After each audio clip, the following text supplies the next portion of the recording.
Red dust covered everything on Delta 7. The mining colony sat like a metal tumor on the surface of a world that didn't want humans there. Roy Chen wiped his face with a dirty cloth and watched the transport ship descend through the orange sky. 300 people called this place home. 47 of them were children. He knew because he counted them every morning. The ship landed with a sound like thunder. Roy's hand moved to his sidearm without thinking. Old habits from the war. His fingers touched the grip and then let go. These weren't enemies.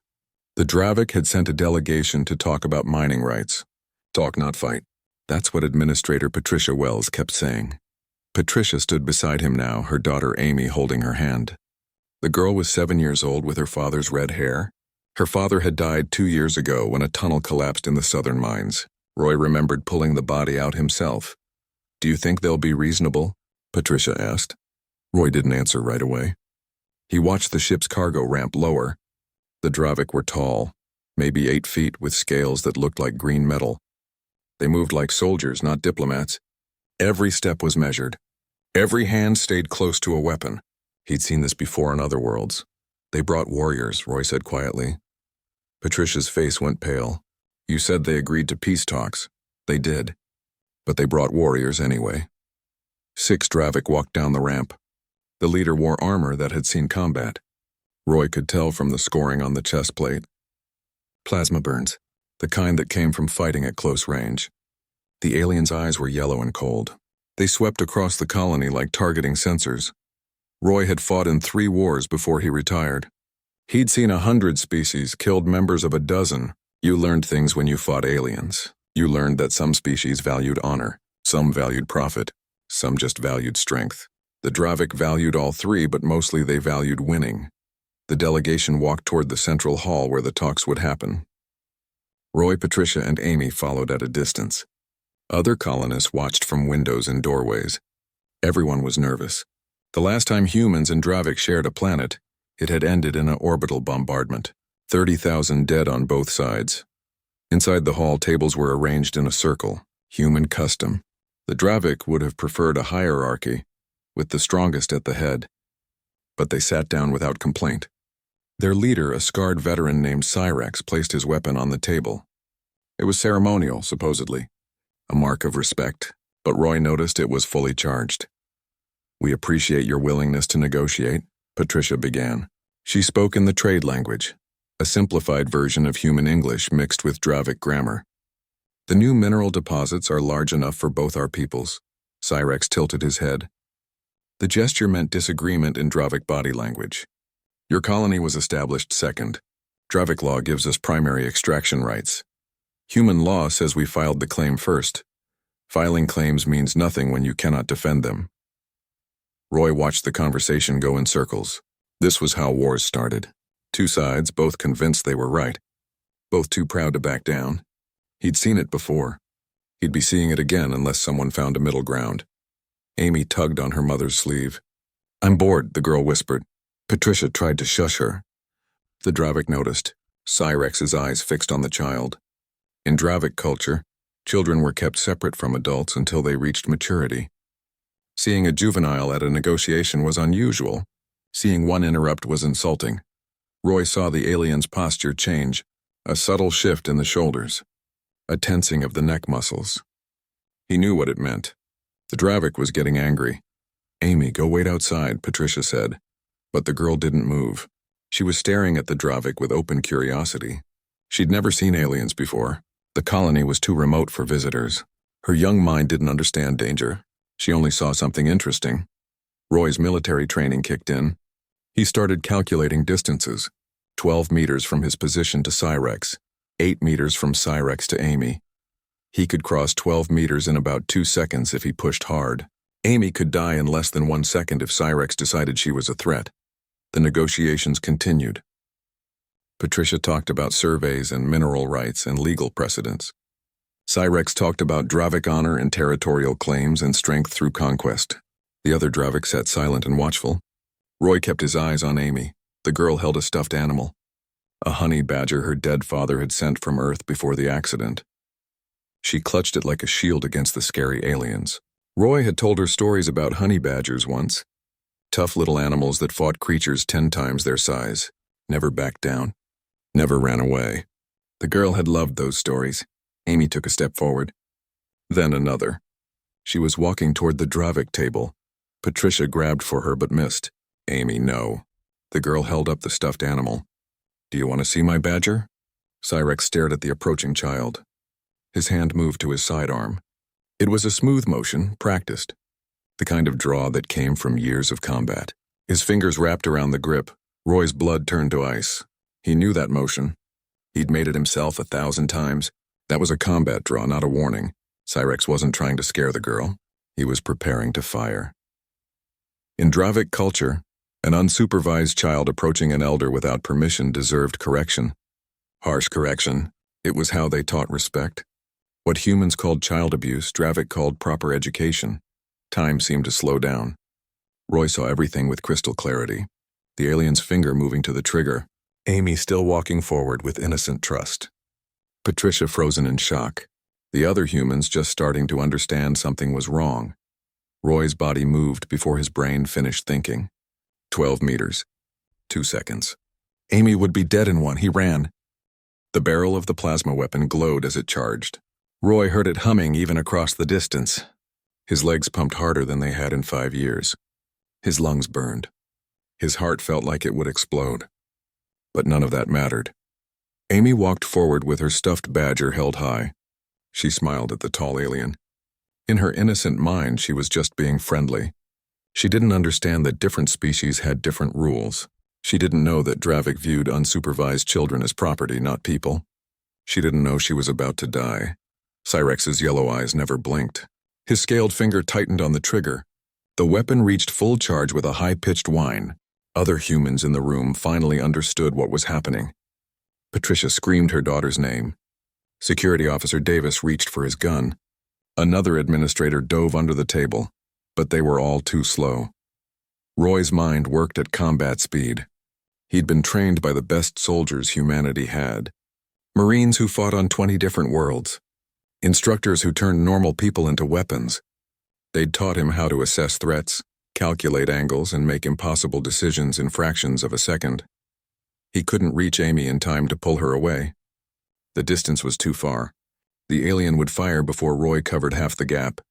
The plasma bolt would turn the little girl into ash and vapor. There would be nothing left to bury next to her father, so Roy changed his trajectory. Instead of running toward Amy, he aimed for the space between her and Cyrex. He pushed his aging body harder than it was meant to go. Muscles that should have torn under the strain held together through pure will. His vision narrowed to a tunnel. Everything disappeared except the girl and the gun. 1 second left. Cyrex fired. The plasma bolt left the weapon in a streak of superheated matter. It crossed the room at a speed no human could dodge. The Dravik had aimed for center mass, right at Amy's small chest. A killing shot, clean and efficient. The way warriors ended threats, Roy threw himself into the air. His body stretched horizontal, arms reaching forward. He looked like a goalkeeper diving for a ball, except the ball was a weapon discharge that could melt through steel. Time seemed to freeze. He could see the bolt coming. A sphere of blue-white fire trailing ionized air. It hit him in the left shoulder. Pain beyond description flooded his nervous system. The plasma burned through his jacket, his shirt, his skin, his muscle. It kept going into bone and organ tissue. The heat was so intense his flesh didn't have time to bleed. It just vaporized. The smell of cooked meat filled the room. Roy's momentum carried him forward. He crashed into Amy at full speed. His right arm wrapped around her tiny body. His bulk drove her to the floor. He rolled, putting himself between the child and the Dravik. His ruined shoulder hit the ground and fresh agony exploded through him. But he didn't scream. He couldn't. If he started screaming, he might not stop. And he needed to stay conscious. Amy was crying beneath him, scared and confused. He needed to protect her in case Cyrex fired again. The room erupted in chaos. Patricia was shrieking. Davis fired his pistol at Cyrex but missed. The other Dravik jumped to their feet, weapons drawn. The human security team rushed in from outside. Someone activated the emergency alarm. A klaxon wailed through the colony. Cyrex stood motionless, his weapon still smoking. He stared at Roy with an expression that might have been shock. The other Dravik looked equally frozen. They'd seen combat before. They'd seen enemies charge weapons fire. But they'd never seen someone deliberately take a shot meant for another. Roy tried to speak but only managed a wet cough. Blood leaked from his mouth. The plasma had clipped his left lung. Medical training told him he had minutes, maybe less. His vision was getting dark around the edges. Shock was setting in. Amy wriggled beneath him. "You're heavy," she whimpered. "And you smell funny." Despite everything, Roy almost laughed. He shifted his weight off her but kept his body as a shield. His right hand, the one that still worked, brushed her red hair out of her face. "Stay down," he whispered. "Stay down and stay quiet." Human and Dravik pointed weapons at each other across the hall. Someone shouted for everyone to drop their guns. Someone else shouted back. The situation was seconds from becoming a massacre. But Roy couldn't focus on that. His entire world had shrunk to keeping Amy safe and staying alive long enough to do it. Dr. Lewis pushed through the crowd. He was the colony's only physician, a nervous man in his 50s who dealt with mining accidents and common illnesses.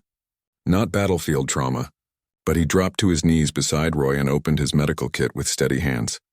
"Oh God," Lewis breathed when he saw the wound. Oh God, fix it," Roy managed to say. "Roy, 40% of your shoulder is gone. I can see your ribs. I can see your lung. You shouldn't be conscious. You shouldn't be alive. Fix it anyway." Patricia reached them and scooped Amy into her arms. The girl was unharmed except for being scared. She looked at Roy with wide eyes. "Why are you bleeding?" "Because I'm clumsy," Roy said. Then his vision went completely black. He woke up 3 seconds later. Lewis was injecting something into his neck, probably combat stimulants from the emergency medical supplies. The pain got worse as the drugs forced his body to stay awake. Cyrex approached slowly. His weapon was holstered. The other Dravik had also lowered their guns. The alien commander knelt beside Roy, moving with careful precision. He examined the wound with a clinical eye. "I did not intend to kill the child," Cyrex said in his harsh accent. "Only to correct improper behavior." "A stun bolt set for Dravik physiology would have vaporized her," Roy gasped. "I did not know. Human children are fragile compared to Dravik juveniles." Cyrex paused. "You knew you could not survive intercepting the shot." "Didn't care." The Dravik's head tilted in that gesture of confusion. "Your logic is broken. You traded your life for a child that is not even your offspring." Roy's vision was fading again. Lewis worked frantically, spraying synthetic skin over the wound. It wouldn't be enough. They needed a real hospital, real doctors, equipment the colony didn't have. "She's still a child," Roy said. Each word cost him. "That's all that matters." Cyrex stood and spoke to his delegation in their clicking language. They responded with what sounded like argument. He cut them off with a sharp gesture. "We will provide medical assistance," Cyrex announced. "Our ship has better facilities." Patricia looked torn between gratitude and hatred. "Why should we trust you?" "Because this human has taught me something important about your species." Cyrex looked down at Roy. "You are not warriors. Warriors calculate acceptable losses. This one calculated nothing. He simply acted. That is not warrior behavior. That is something else entirely." Lewis and 2 other colonists lifted Roy onto a stretcher. Every movement sent lightning through his nervous system. He bit his tongue to keep from crying out. Amy's face appeared above him, tears streaming down her cheeks. "Are you going to die?" she asked. "Not today," Roy lied. Then he passed out for real. Pain dragged Roy back to consciousness. He was moving, carried on some kind of anti-gravity stretcher. The ceiling above him looked wrong. Too high, too smooth. This wasn't the colony medical bay. He tried to turn his head and regretted it immediately. "Don't move," Dr. Lewis said from somewhere nearby. "We're on the Dravik ship. Their medical facilities are better than ours." Roy's memories came back in fragments. Amy walking toward the alien. The weapon charging. The plasma bolt tearing through his shoulder. He lifted his right hand and touched the left side of his chest. What he felt made his stomach turn. Metal and synthetic flesh covered the wound, but underneath he could feel emptiness where muscle and bone should be. "How bad?" he asked. Lewis appeared in his vision. The doctor looked exhausted. "You lost your entire left shoulder assembly. Clavicle, scapula, most of the humerus. The plasma vaporized them. Your left lung collapsed. 3 ribs melted. If you were any other species, you'd be dead 10 times over. But I'm not dead. No, you're not. And I have no idea why." Lewis held up a datapad showing medical scans. Your adrenal system is producing levels I've never seen outside of lab emergencies. Your pain receptors have partially shut down. Your blood is full of natural clotting factors. It's like your body decided dying wasn't an option and just refused. A Dravik entered the medical bay. Not Cyrex, this one was smaller, with lighter-colored scales. She wore robes instead of armor. When she spoke, her accent was better than the commander's. I am Scholar Nara, she said. I study biological survival mechanisms in primitive species. Primitive? Roy tried to sit up and failed. Compared to Dravik, yes. We have evolved past many inefficient biological responses. Nara approached with instruments that looked like a combination of medical scanner and scientific equipment. Yet you survived an injury that would kill any Dravik warrior 3 times over. This interests me. She ran the scanner over Roy's ruined shoulder. The device hummed and beeped. Nara's eyes widened as she read the data. Impossible, she muttered. Your cellular repair mechanisms are operating at 400% normal capacity. Your brain is flooding your system with chemicals that override pain and maintain consciousness. You should be in shock. You should be dying. Maybe I'm too stubborn to die, Roy said. Stubbornness is not a biological function. Nara made more notes. Yet your species treats it as one. This is illogical. Lewis cleared his throat.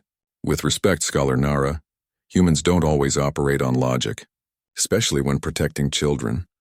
So I am learning. Nara gestured to a larger screen on the wall. It showed footage of the incident in the negotiation hall. Roy watched himself run and dive into the plasma bolt. The video was slowed down, showing every microsecond. I have analyzed this recording 37 times. You had 1.8 seconds to react. In that time, you assessed the threat, calculated that you could not save the child by removing her from danger, adjusted your trajectory to intercept the weapon discharge, and executed a diving motion that maximized your body's coverage of the child's position, all while knowing the action would result in catastrophic injury or death. Sounds about right, Roy said. It is not right. It is evolutionarily counterproductive. Sacrificing a healthy adult to save a juvenile that is not genetically related makes no sense. You have removed yourself from the gene pool while preserving genetic material that is not your own. Dr. Lewis stepped forward. You don't have children, do you, Scholar Nara? The Dravik looked offended. I have produced 3 offspring. They are being raised in proper facilities by trained caretakers, as is correct. Then you wouldn't understand. Lewis adjusted one of Roy's IV lines. Humans don't think about gene pools when a child is in danger. We just react, Nara tilted her head. This reaction could be studied. If we understand what triggers this response, we can predict human behavior in future conflicts. Good luck with that, Roy said. His voice was getting weaker. The pain was building despite the drugs. Even we don't understand it. Commander Cyrex entered the medical bay. He moved with the careful steps of someone entering a place they didn't belong. His yellow eyes focused on Roy.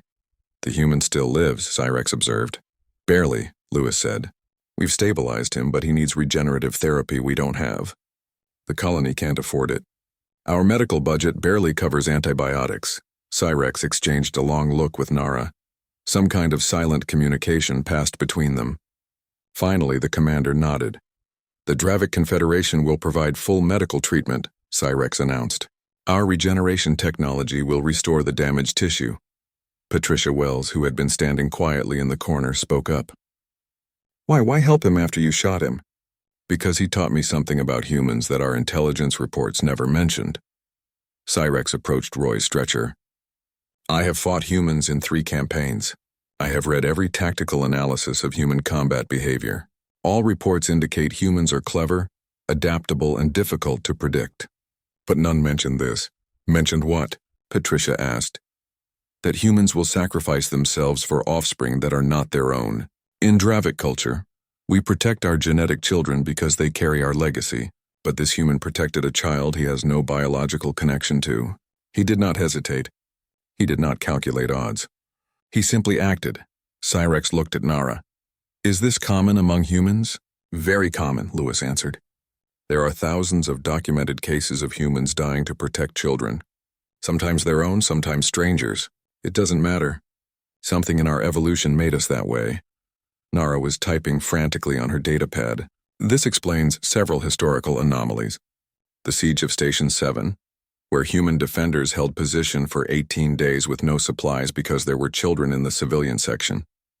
The Battle of Red Canyon, where a single human soldier held a bridge against an entire platoon because evacuating children were crossing. We assumed these were tactical decisions, but they were not, were they? No, Roy managed to say. They weren't tactical. They were just necessary. Cyrex made a gesture that might have been respect. The Dravik Confederation has underestimated humanity. We viewed you as clever prey. We were wrong. You are something else, something dangerous. We're not dangerous, Patricia said. We just protect our own. That is what makes you dangerous. Cyrex turned to leave, then paused. I will file a report with Dravik High Command. All human colonies will be designated as protected territories. No Dravik warrior will threaten human offspring again. After the Dravik left, Amy slipped into the medical bay.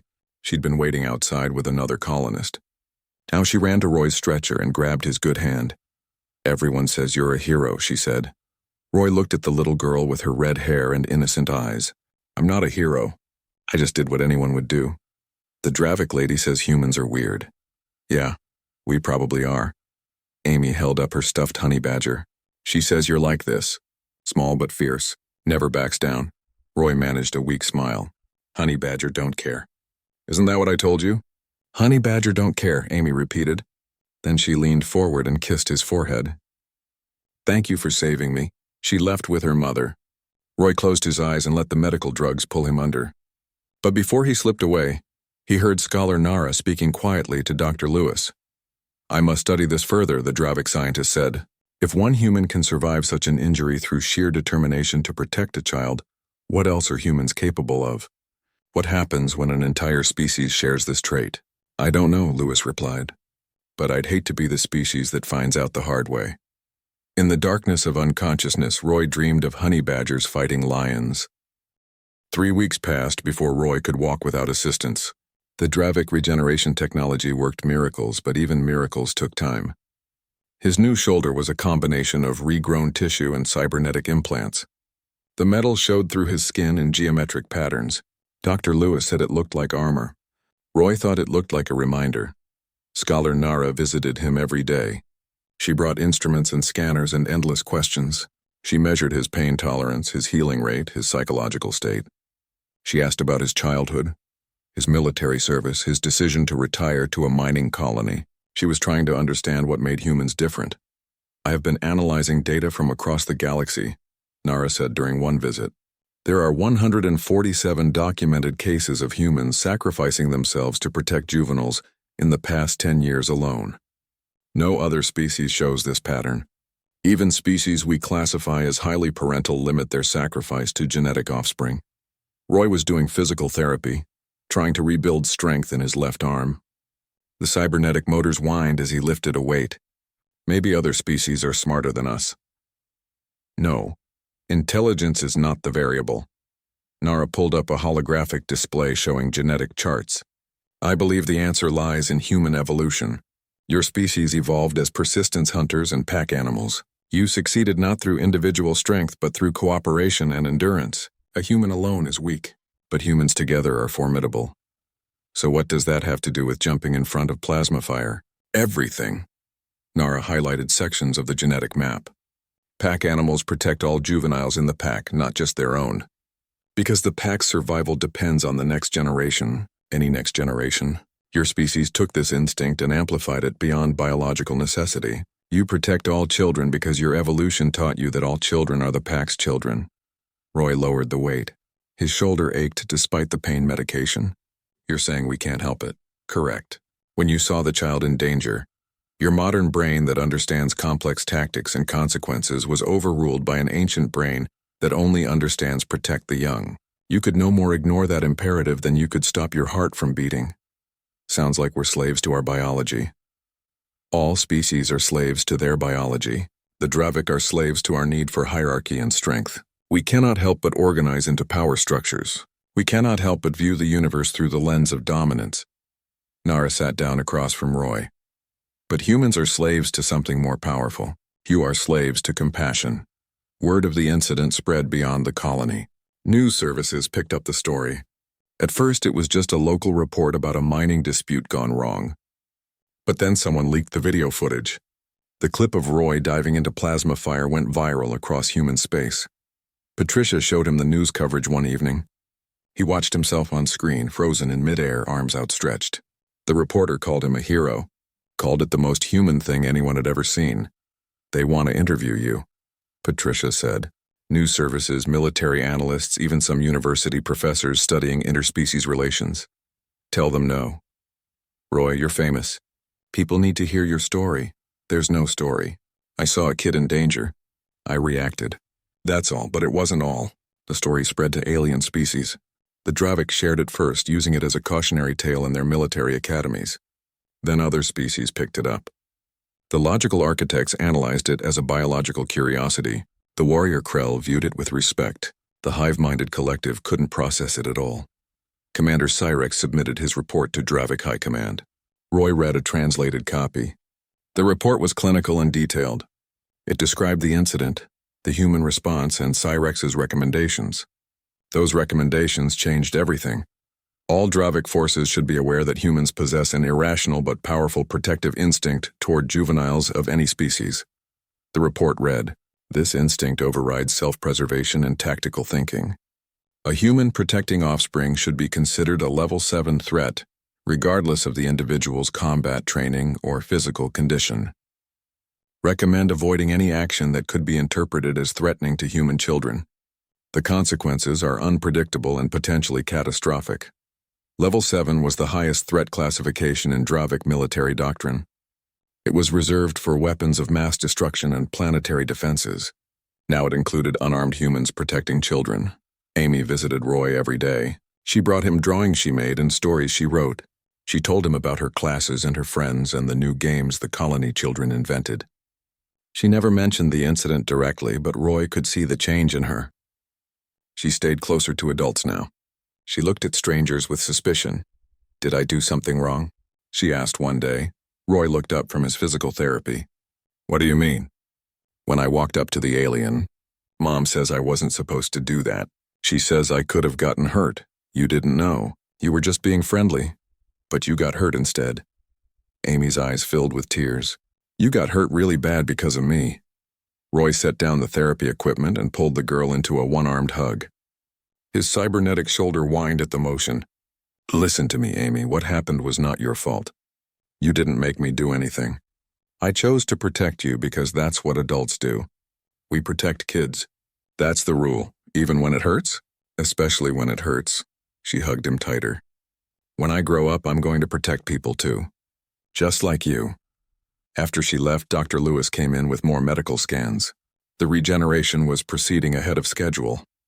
Roy's body was healing faster than Dravik technology predicted. Nara said it was another example of human biological stubbornness. "There's something else," Lewis said. He pulled up a news report from Earth. "The military is using your incident as a recruitment tool. They're calling it an example of human exceptionalism." Roy watched the recruitment ad. It showed the footage of his dive, slowed down and set to dramatic music. A voiceover talked about courage and sacrifice and the human spirit. Roy wanted to throw something at the screen. "They're turning it into propaganda," he said. "Can you blame them? You showed the galaxy what humans are capable of. Now everyone wants to know more." "I showed the galaxy that we're crazy, that we'll die for someone else's kid without thinking. Yes, and that terrifies them." Lewis sat down. "Do you know what the Galactic Council is debating right now? Whether humans should be classified as a protected species or a dangerous species. Some council members think we need special status because of our parental instincts. Others think we need to be contained before we destabilize galactic society." Roy laughed bitterly. "We're dangerous because we protect children. That's insane, is it? Think about it from their perspective. Most species make calculated decisions based on survival odds and resource allocation. But humans ignore all that when kids are involved. We become unpredictable. We throw away tactical advantages. We sacrifice valuable assets for no logical reason. From a military standpoint, that's terrifying. So what happens now? Now you testify to the Galactic Council. They want to hear directly from the human who wouldn't die." Roy looked at his cybernetic shoulder. The metal gleamed under the medical bay lights. He thought about Amy's question. "Did I do something wrong?" He thought about all the children in the colony, human and eventually alien once word got out that Delta 7 was safe. He thought about the future where different species had to learn to live together. Fine, he said. I'll testify. But I'm not going to tell them we're special or exceptional. I'm going to tell them the truth, which is that we can't help it. That when a child is in danger, something older than civilization takes over. It's not heroic. It's not noble. It's just what we are, Lewis nodded. That might be exactly what they need to hear. Outside the medical bay, the red sun was setting over Delta 7. Children played in the colony yard, their laughter carrying on the thin air. Human children and now a few Dravik young whose parents had requested placement there because word had already spread. The galaxy was learning that the safest place for any child was wherever humans were watching. The Galactic Council met on a neutral station orbiting a dead star. Representatives from 43 species gathered in a chamber designed to accommodate different atmospheres, gravities, and communication methods. Roy stood in the human section wearing his dress uniform. The fabric pulled tight across his cybernetic shoulder. Ambassador Helen Park stood beside him. She'd briefed him on protocol during the 3-day journey from Delta 7. Don't speak unless spoken to. Address the council by their proper titles. Keep answers short and factual. Roy had nodded along but wasn't sure he'd follow any of it. The council chamber was enormous. Each species had a designated area with environmental controls matching their home world. The Dravik section ran hot and dry. The aquatic depths kept their representatives in sealed tanks. The silicon-based monuments didn't need atmosphere at all. Roy felt small in this place, just one human among countless aliens. The session began with the chairman, a floating gas being called Taurus, calling for order. Their translated voice sounded like wind through caves. We gathered to discuss Incident Report 7749. A human security officer sustained critical injuries defending a juvenile not of his species or genetic line. This action has raised questions about human predictability and their place in galactic society. A Dravik representative stood. Roy recognized the armor markings. High Command. The Dravik Confederation submits that humans represent an unpredictable element in interspecies relations. We have updated our threat assessments accordingly. However, we also acknowledge that this unpredictability is not malicious. It is biological. Biological imperatives can be controlled through training and discipline, said a representative from the architects. They looked like living crystal, all sharp angles and refracted light. If humans cannot control their protective instincts, they should not be permitted in positions where such instincts could cause diplomatic incidents. Ambassador Park started to respond, but Roy spoke first. With respect, sir, that's not how it works. The chamber fell silent. Speaking out of turn violated protocol. Park grabbed Roy's arm, but he gently pulled away and stepped forward. You're Roy Chen, Taurus said. The subject of the incident report? Yes, sir. And I need to say something. Roy looked around at the assembled species. You're treating this like it's a problem to be solved. Like you can train humans not to protect kids. You can't. We've tried for thousands of years. It doesn't work. Then humans are a liability, the architect said. Maybe. Or maybe we're exactly what the galaxy needs. Roy touched his cybernetic shoulder. Every species here evolved different survival strategies. The Dravik got strong and organized. The architects got smart and logical. The depths adapted to crushing pressure. But humans got something else. We got stubborn. We got protective. We got impossible to kill when someone we care about is in danger. A representative from the Krell warrior caste stood. They were massive, easily 9 feet tall, covered in ceremonial scars. You claim this is strength, but you nearly died for a child that would provide you no benefit. This is weakness disguised as virtue. You're right, Roy said. From a logical standpoint, what I did was stupid. I should have let the Dravik handle the child according to their customs. I should have protected myself. I should have calculated odds and chosen survival. He paused. But I didn't because I'm human. And humans don't calculate when kids are in danger. We just act. Scholar Nara entered the Dravik section. She carried data pads and looked excited. Honored Council, I have completed my research on human protective instincts. The findings are significant. Taurus gestured for her to continue. Nara projected a holographic display showing genetic markers, historical data, and comparative species analysis. Humans evolved on a world where cooperation was essential for survival. They were not the strongest predators, not the fastest, not the most physically capable, but they had two advantages: endurance and pack cohesion. They could run prey to exhaustion over days, and they protected all pack members, especially juveniles, with absolute commitment. The hologram shifted to show various incidents across human history. I have documented 418 cases in the past 20 years where humans died protecting juveniles of other species. Not human children. Alien children. There is a famous case on Station 12, where a human teacher shielded a class of depth younglings from a hull breach. She held a damaged door seal closed for 8 minutes while the children evacuated. The pressure killed her. She could have saved herself by letting go. She did not. The council members exchanged looks. Several shifted uncomfortably in their environmental sections. There are dozens more, Nara continued. A human pilot who crashed his ship to avoid hitting a Krell nursery facility. A human medic who gave her oxygen supply to injured architect children during a station fire.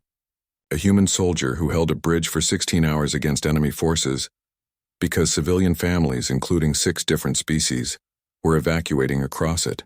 In every case, the humans suffered catastrophic injury or death. In every case, they could have chosen survival. In every case, they did not. This proves our point, the architect said. Humans are irrational. No, Nara replied. They are extraordinarily rational. They have simply optimized for a different outcome than individual survival. They optimize for the survival of the next generation. Any next generation? Ambassador Park found her voice. What Scholar Nara is describing is not a weakness. It's a strength that most species have lost. You've all become so focused on individual survival and genetic legacy that you've forgotten why we have children in the first place, not to carry on our genes, but to build a future better than our present. Philosophical arguments aside, Taurus said, the practical question remains. How do we integrate humans into galactic society when their behavior is unpredictable? Roy stepped forward again. You don't integrate us. You accept us. You understand that if you put a human in a situation where children are threatened, that human is going to react a certain way. Every time. That's not unpredictable. That's the most predictable thing about us. A representative from the collective, a hive mind species, spoke through their designated voice. Our analysis suggests that humans could serve a unique role in galactic society. As protectors of mixed species colonies and educational facilities, their instinct to protect all children regardless of species origin makes them ideal for such positions. You want to make us universal babysitters? Roy asked. We want to acknowledge your biological adaptation and use it constructively, the collective replied. Every species has strengths. The Dravik provide military structure. The architects provide technological innovation. The depths provide resource extraction. Perhaps humans provide child care and protection. Ambassador Park looked ready to object, but Roy held up his hand. I can think of worse things to be known for, sure. Humans will protect your kids. All your kids. But understand something. If you threaten those kids, if you hurt them, if you put them in danger deliberately, you're going to see what humans are capable of when we're not being nice. The Krell warrior laughed. It was a deep rumbling sound. This one speaks with warrior clarity. The Krell Confederacy supports the human proposal. We have fought humans in past conflicts. We do not wish to fight them again, especially not when their protective instincts are engaged. They become demons. Over the next 3 hours, the council debated. Representatives raised concerns about liability, about cultural contamination, about humans imposing their values on other species. But slowly a consensus formed. Taurus finally called for a vote. All in favor of designating humanity as a child care protectorate species, with full authority to ensure the safety and well-being of all juveniles in mixed species environments. Indicate assent. 38 species voted yes, 4 abstained. Only the architects voted no, citing concerns about emotional decision-making in critical situations. The measure passes, Taurus declared. Humanity is hereby recognized as a child care protectorate species. Human representatives will be given positions of authority in all mixed-species educational facilities, colonial nurseries, and child development centers. This authority supersedes local customs when child safety is at risk. Roy felt strange. He'd just given humanity a new purpose in galactic society, all because he couldn't stand seeing a little girl in danger. After the session, representatives from various species approached him. The Krill wanted to share battle stories, The depths wanted to discuss human swimming abilities and how they might work together on underwater colonies. Even a few architects admitted that emotional bonds had their place in child development. Commander Cyrex found Roy outside the council chamber. The Dravik looked uncomfortable, shifting his weight from foot to foot.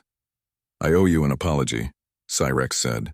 "I nearly killed a child because I did not understand human fragility. And I witnessed something that changed my understanding of courage. You don't need to apologize. You didn't know. That is not an excuse. Ignorance does not absolve responsibility." Cyrex straightened to attention. "I have requested reassignment. I will serve as a protector of Delta 7 colony for 1 full solar cycle." "It is the Dravik way of showing penance." Roy extended his hand. After a moment, Cyrex took it. The Dravik grip was strong enough to hurt, but Roy didn't flinch. "You're welcome at the colony," Roy said. "The kids would probably love to meet a real Dravik warrior. Even after I nearly killed one of them. Especially after. They need to learn that people make mistakes, and that people can make amends." 6 months after the incident, Delta 7 looked different. The colony had expanded. New prefab buildings dotted the red landscape. A proper school stood where there had once been only a shared learning space.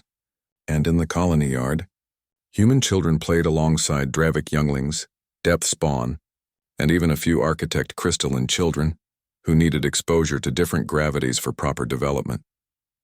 Roy watched from the security office window. His cybernetic shoulder ached in the cold morning air. Dr. Lewis said the pain would fade eventually. Roy didn't mind it. The ache reminded him why he did this job.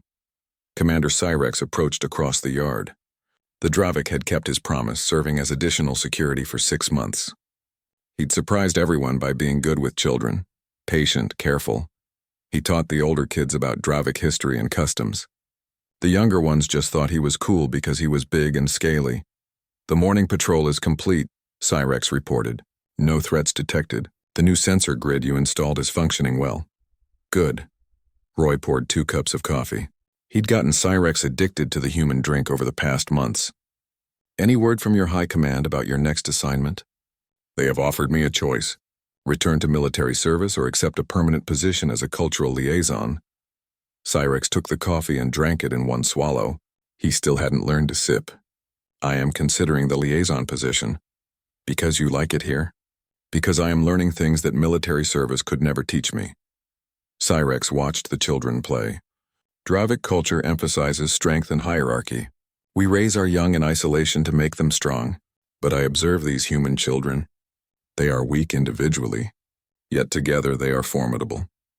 They help each other. They protect each other. Even the smallest will defend the group. A fight broke out between 2 boys. Before Roy could intervene, Amy ran over and separated them. She was 9 now, taller, more confident. She said something to both boys and they nodded sheepishly. Then all 3 went back to playing. "Your offspring has leadership qualities," Cyrex observed. "She's not my offspring. She's just a kid I look after."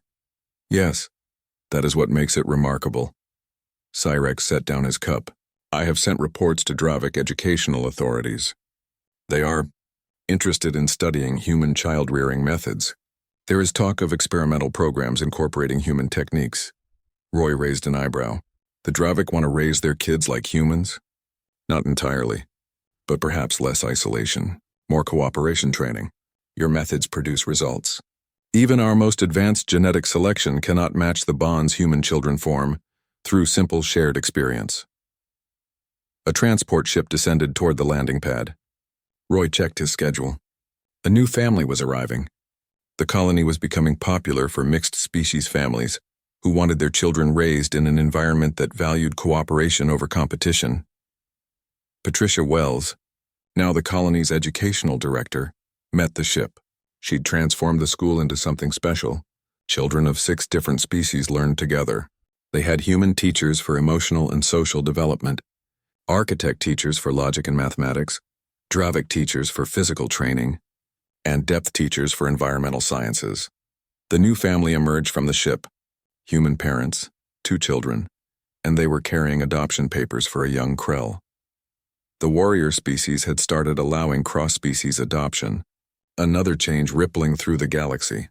Roy went to greet them. He gave them the standard welcome speech about the colony. the resources available, the safety protocols. But what he didn't say was more important. He didn't say that this colony had become a symbol. That species who had fought each other for generations were now trusting humans to raise their young together.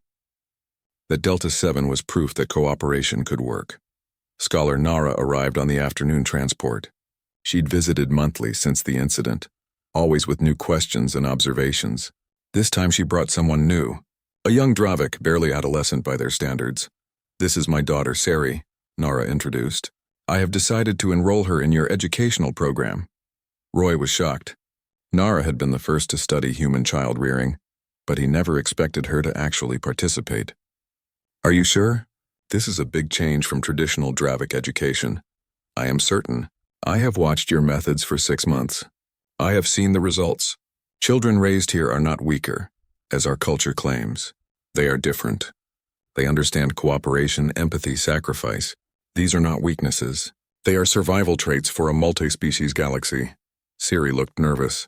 She was small for a Dravik, with lighter green scales that marked her as young.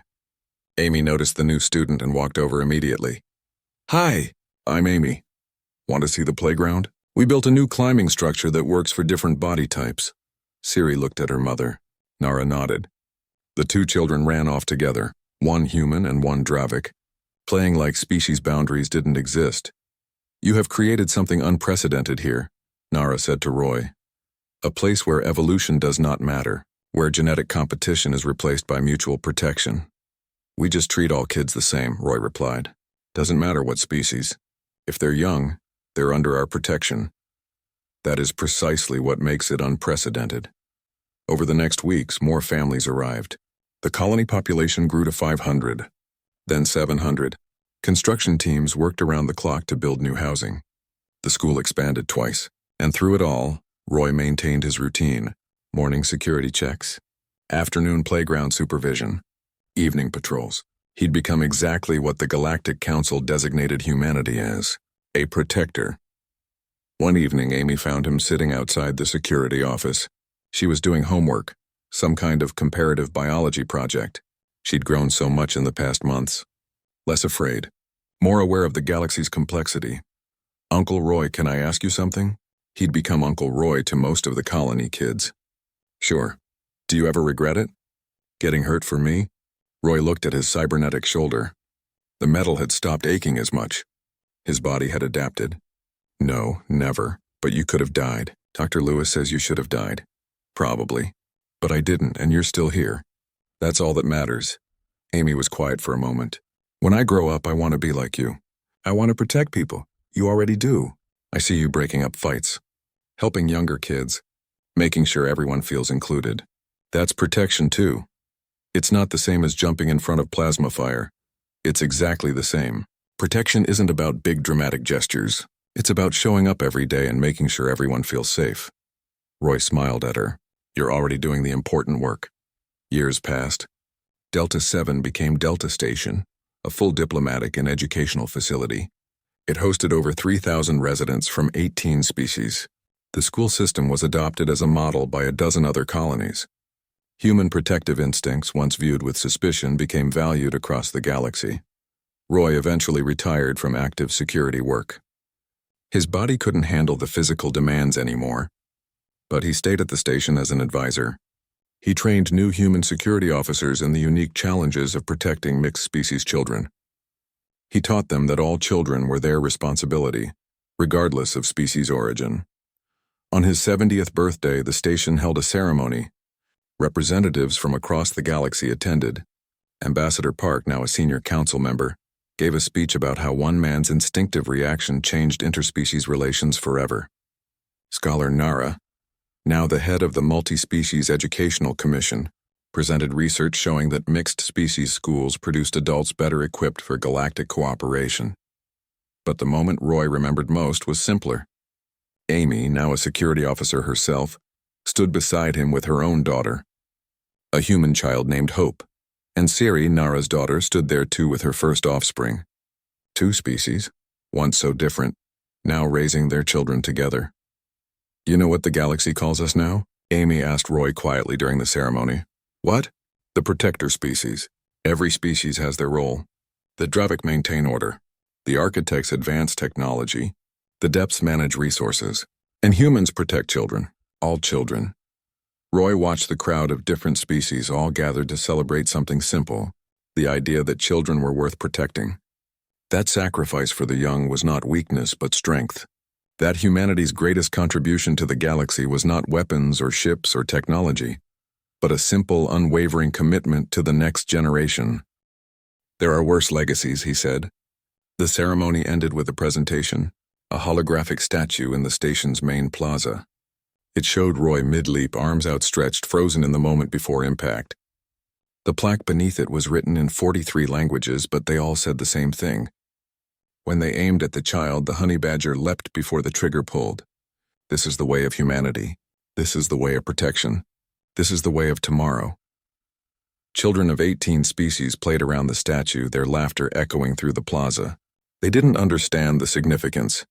They just knew this was a safe place. A protected place. A place where adults, especially human adults, would die before letting harm reach them. Roy watched them play and thought about that day 6 months into his posting at Delta 7. When he'd seen a plasma weapon charge and a little girl smile with innocent trust. When his body moved before his brain finished thinking. When he'd learned that some things were worth more than survival. Commander Cyrex approached, now wearing diplomatic robes instead of armor. He'd taken the cultural liaison position permanently. Do you think we have truly changed, Roy? Or have we just learned to pretend? Does it matter? Your daughter and Amy's daughter are friends. They don't care about Dravik superiority or human protective instincts. They just care about each other. That's real change. Perhaps. Cyrex watched the children.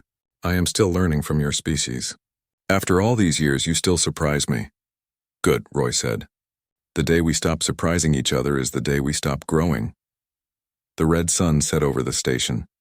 The day ended. Tomorrow would bring new challenges, new families, new children to protect. And Roy would be there, cybernetic shoulder and all, doing what humans did best, protecting the future one child at a time.